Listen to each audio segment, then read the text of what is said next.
Corsendonk Rousse.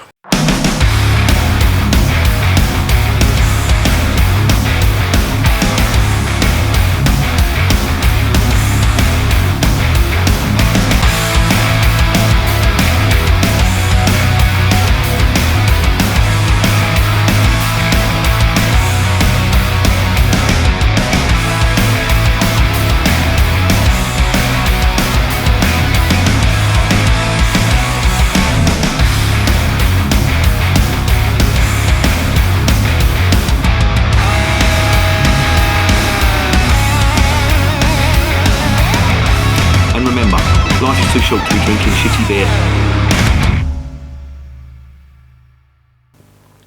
Welcome to another edition of Bands, Bikes and Booze Reviews. I have got one here from Corsendonk, and it is their Rousse, which I'm told is an amber beer. Now, you could be forgiven for thinking that was one of their red fruit beers or even a cherry style lambic, but it's not. Apparently it's an amber beer, and I've only had one other beer from Corsendonk, and I think it was their double. But what really struck me about it, and I'll never forget it, it's the spiciest beer that I've ever tried from Belgium. It was absolutely at the extreme end of spicy beer. I don't mean like hot spices or any of that bullshit where they throw fucking chilies into beers and cinnamon and stuff like that, the sort of shit Brewdog do.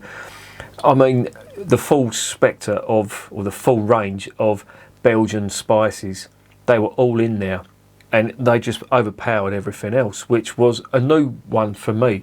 And I've not had a spicier beer since, which is, that's saying something. And it does stand out. To be honest, I probably wouldn't have bought that beer again. And it did sort of put me off the sort of Corsendonk brand, or the beer that they do.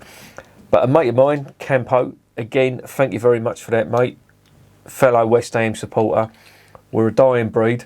There ain't many of us left after all the shit we've been through over the years. But he went over to Belgium during this lockdown. Hats off to him, and he came back and he brought me back a load of beers. And I'm on the last lot. I've got that and a bottle of, I think it's Fort Lappin, the wit beer, or the Vit beer that they do, and that's all the beers that he brought back. But he just picked a random load of beers, and I'd only had two before, and the rest that he brought back, most of them, there was a couple, the postal stuff that was really not good at all, but everything else, there was some absolute diamonds in there, especially the Trap Pur that he brought back. That was amazing stuff. So again, thanks for that, Campo. Really appreciate that, mate.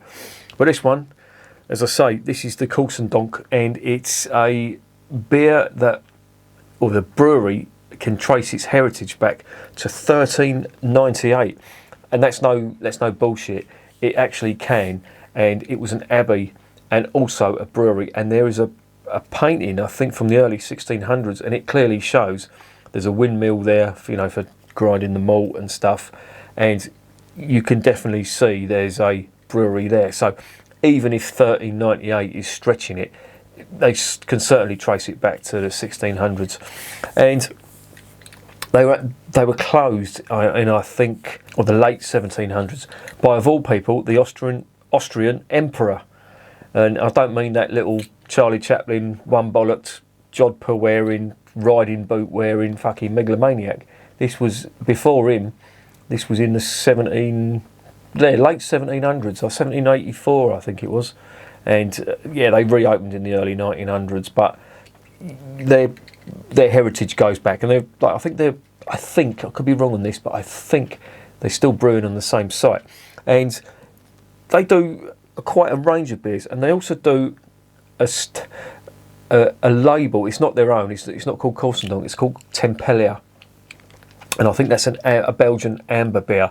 But the reason I remember Tempelia is because a few years ago, me and a mate, Julian of the Sparkly Hot Pants and Boob Tube fame, he and me went over to see a mate in Belgium, and we went into this Belgian beer shop and we bought a load of beers, and he bought a Tempelia glass, and he's the clumsiest fucker I have ever known. He will just break things not meaning to do it, and he'd already broken the shower in my mate's house. I mean, he's proper ham-fisted. But he bought this Tempelia glass, and I was really intrigued because I'd never seen the glass before, and it was really nice. It was a proper nice glass, and I was kicking myself because I never bought one. And as we got back to my mate's house, he got out of the car, fell out of the car, fucking smashed the glass. So yeah, that was quite funny. I was pissing myself because he was Calamity Jane that weekend. But yeah, that's, I'm going way off topic there, but yeah, they do Tempelia beer as well. So let's stop talking crap and let's investigate this beer.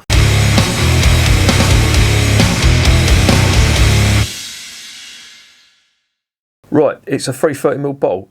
As far as I know, it's an amber beer. It's not a red beer, it's not a creek, etc. Rousse is, I don't know what that means in French.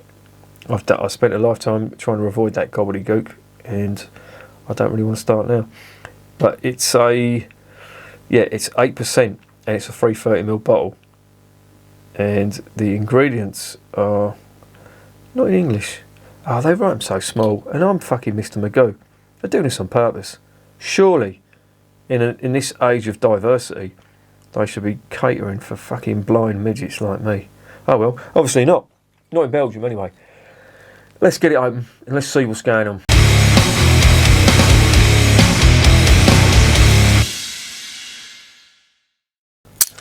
Get ye olde cap lifter.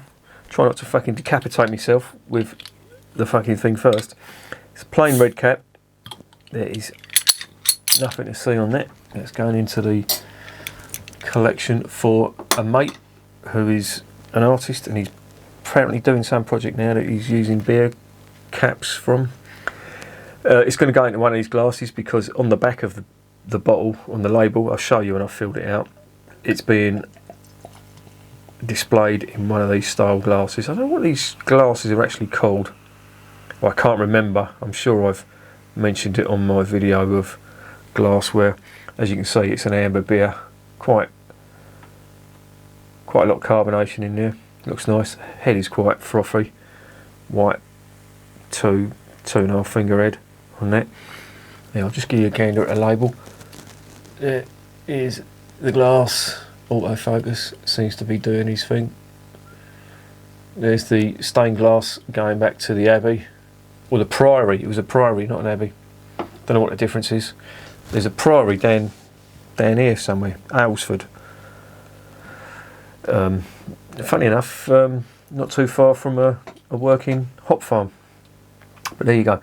Here's the beer in the glass. It is a amber beer, as they say, foamy, tightly packed, 1.5 2-finger white head on the nose. Oh, again, more spice. I don't know whether this is a characteristic of this brewery, but there is some spice on that. But it's not big. The aromas from this are not big at all. There's a little bit of caramel malt. I'm getting that. But again, it's all about like white pepper, coriander, a little touch of black pepper as well, and earth. Yeah. Not big on the aroma. Let's see what it's like on the flavour.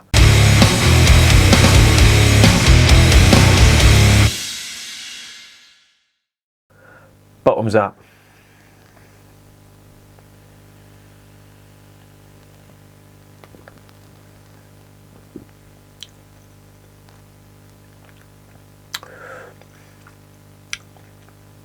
God, that is sweet. There is a ton of sugar in that. Fuck me. Really sticking to the mouth, that is.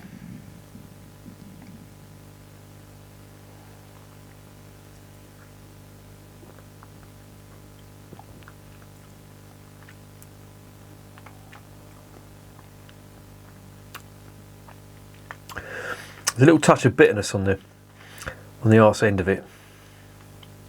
But honestly, this, if the double that I tried was all about the spice, this is about the sugar. It's like I don't know, they just seem to go to extremes with their beer. This is not balanced at all. It is just fucking sweet.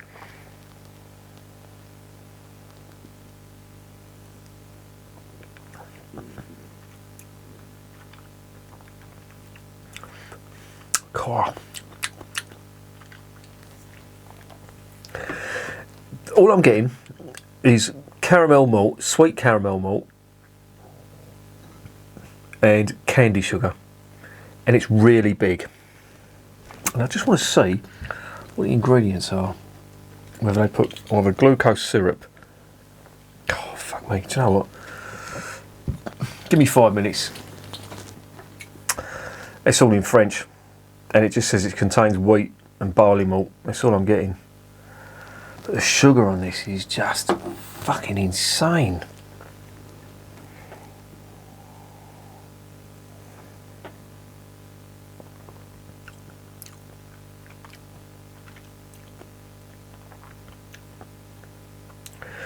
I don't like it. And that is the second one from Corsendonk that they've just gone to the extremes. There's no balance whatsoever. If the other one was all about spice, then this is all about sugar.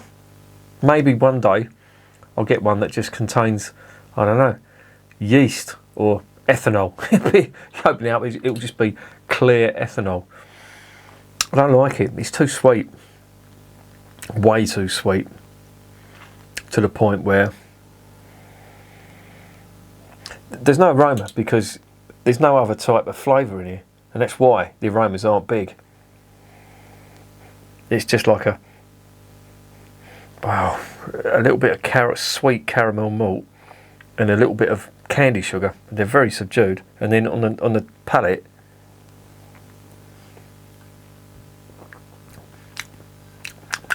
it's just sickly sweet. I don't like it. No, fuck off.